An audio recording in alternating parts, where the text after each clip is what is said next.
एक narcissistic relationship में आप इतना ज़्यादा स्ट्रेस रहते हो, इतना ज़्यादा ट्रॉमा एक्सपीरियंस करते हो कि आपका दिमाग, आपका ब्रेन नॉर्मली फंक्शन करना बंद कर देता है। इनफैक्ट रिसर्च हमें ये बताती है कि ऐसी स्ट्रेसफुल सिचुएशंस में कंटिन्यूअसली रहने से आपका ब्रेन डैमेज हो सकता है। नार्सिसिस्टिक अब्यूज़ की वजह से होने वाले ब्रेन डैमेज को हम फंक्शनल ब्रेन डैमेज कहते हैं, क्योंकि इस तरह का ब्रेन डैमेज बहुत अलग होता है नॉर्मल ब्रेन डैमेज से। फॉर एग्जांपल, अगर किसी का एक्सीडेंट होता है और उस एक्सीडेंट में उसके सर में चोट आती है, डॉक्टर कहता है सीटी स्कैन करके या एमआरआई करके कि इसके ब्रेन में, दिमाग में चोट आई है और फिर उसकी वजह से उसकी याददाश्त चली जाती है। इस तरह का डैमेज नहीं होता आपके ब्रेन में। आपके ब्रेन में स्ट्रेस की वजह से ब्रेन स्ट्रक्चर्स की शेप या साइज बदलती है और उसमें कोई ब्लीडिंग नहीं होती, याददाश्त नहीं चली जाती। हाँ, मेमोरी रिलेटेड प्रॉब्लम ज़रूर होती हैं, बट ये थोड़ा अलग होता है। मैं ये डिफरेंस इसलिए एक्सप्लेन कर रहा हूँ ताकि आप डर न जाओ। आपके वाला ब्रेन डैमेज रिवर्सिबल भी है और बहुत अलग है एक्सट्रीम ब्रेन डैमेज से। मेरा नाम है दानिश, मैं एक नार्सिसिस्टिक अब्यूज रिकवरी प्रोफेशनल हूँ। एपिसोड के एंड तक बने रहिएगा क्योंकि मैं आपके साथ कुछ ब्रेन डैमेज को हील करने के लिए टिप्स भी शेयर करूंगा। पहले समझेंगे कि ये ब्रेन डैमेज होता क्या है, कहाँ कहाँ पे होता है ब्रेन में, उसके बाद समझेंगे ये होता क्यों है। अगर हम अपने ब्रेन को 3 हिस्सों में डिवाइड करेंगे, हमारे पास होगा ब्रेन स्टेम, लिम्बिक एरिया, उसके बाद होगा कॉर्टेक्स। शुरुआत करते हैं कॉर्टेक्स से, कि सबसे ज़्यादा एडवांस्ड पार्ट होता है हमारे ब्रेन का और यहीं पे डिसीजन मेकिंग होती है। इसी पार्ट को हम यूज़ करते हैं लॉजिक यूज़ करने के लिए। इसी पार्ट में इमोशंस को प्रोसेस किया जाता है, रिलेशनशिप्स को प्रोसेस किया जाता है। यहीं पे बड़े-बड़े काम होते हैं। अब होता ये है कि नार्सिसिस्टिक रिलेशनशिप में स्ट्रेस लेवल्स एक्सट्रीमली हाई होती हैं। आपकी बॉडी एक constant state of fight, flight या फ्रीज में रहती है, जिसका मतलब ये है कि आप कभी रेस्ट में नहीं रहते। आप हमेशा एजिटेटेड, इरिटेटेड, एंशियस रहते हो, हमेशा पैनिक में रहते हो, जिसकी वजह से बॉडी पे एक बहुत ज़्यादा प्रेशर बढ़ जाता है। बॉडी पे डिमांड बढ़ जाती है कि आप जो है सारी रिसोर्सेज को यूज़ करो ज़िंदा रहने के लिए, सर्वाइव करने के लिए, क्योंकि स्ट्रेस तो खत्म हो नहीं रहा। और इसी को देखते हुए हमारे ब्रेन में डिफरेंट चेंजेस आती हैं। ब्रेन ये डिसाइड करता है कि कॉर्टिकल एरिया, इसकी अभी कोई इम्पोर्टेंस ज़्यादा नहीं है, क्योंकि ये व्यक्ति, ये इंसान अभी एक ऐसी सिचुएशन में फंसा है जहाँ ये थ्राइव नहीं कर सकता, जहाँ ये आगे बढ़ नहीं सकता, अपने गोल्स को अचीव नहीं कर सकता, खुश नहीं रह सकता। तो मतलब सर्वाइवल ही इम्पोर्टेंट है और रिसोर्सेज लिटरली एलोकेट हो जाती हैं लिम्बिक सिस्टम में।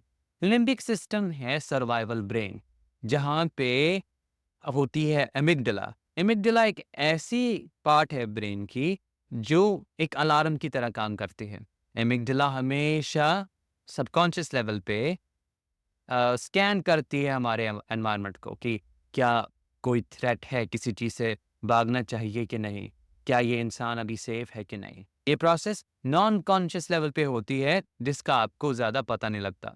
नार्सिसिस्ट के अब्यूज़ की वजह से आपके एमिगडाला का यूज़ भी बढ़ जाता है, क्योंकि आपके एनवायरनमेंट में हमेशा कुछ न कुछ केओटिक होता ही रहता है, स्ट्रेस से भरा रहता है ऐसा एनवायरनमेंट, जिसकी वजह से दिमाग ये डिसाइड करता है कि एमिगडाला के साइज को बढ़ाना चाहिए और सेंसिटिव इसको करो, ताकि ये छोटे से छोटे चीज़ को भी पहचान ले, छोटी से छोटी थ्रेट को भी पहचान ले और आपके जिंदा बचने के चांसेस बढ़ जाएं। इसी से आती है एमिगडाला की इन्फ्लेमेशन। ये जो हिस्सा है ब्रेन का, इस साइज में बड़ा हो जाता है, जो कि नॉर्मल नहीं है। एमिगडाला छोटा रहना चाहिए नॉर्मल साइज में, बट स्ट्रेस की वजह से ये बढ़ जाता है, जो कि क्लासिफाई किया जाता है एज ब्रेन डैमेज। साथ ही साथ हिप्पोकैम्पस भी श्रिंक हो जाता है। हिप्पोकैम्पस एक ऐसा पार्ट है ब्रेन का जो मेमोरी को प्रोसेस, स्टोर और कंसोलिडेट करता है। मतलब शॉर्ट टर्म मेमोरी जो आपने अभी पढ़ा, वो शॉर्ट टर्म मेमोरी में चला जाता है। उसके बाद अगर आप इस चीज़ को रिवाइज नहीं करोगे या इस चीज़ के बारे में बात नहीं करोगे, आप भूल जाओगे उस चीज़ को।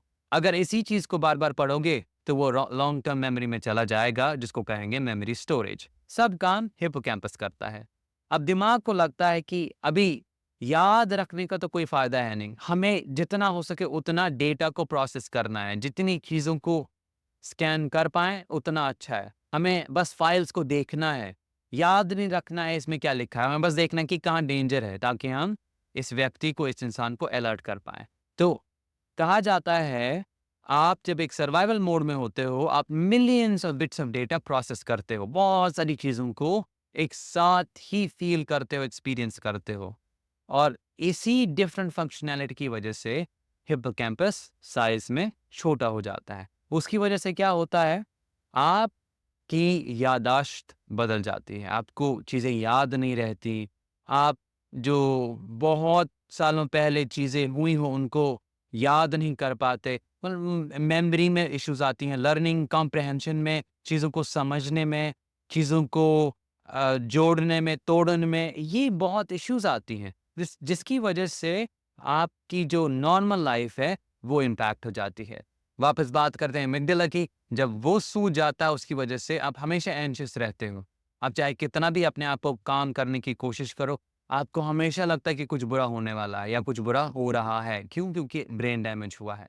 उसके बाद कॉर्टेक्स में जब चेंजेज़ आती हैं, यहाँ व्हाइट मैटर होता है, ये श्रिंक हो जाता है या कम हो जाता है वो व्हाइट मैटर। क्यों? क्योंकि यहाँ ब्लड सप्लाई है, उसको कम किया जाता है और उस ब्लड सप्लाई को लिम्बिक सिस्टम पे ज़्यादा पुश किया जाता है। मैंने एक्सप्लेन किया क्यों, क्योंकि वहाँ ज़्यादा ज़रूरत होती है।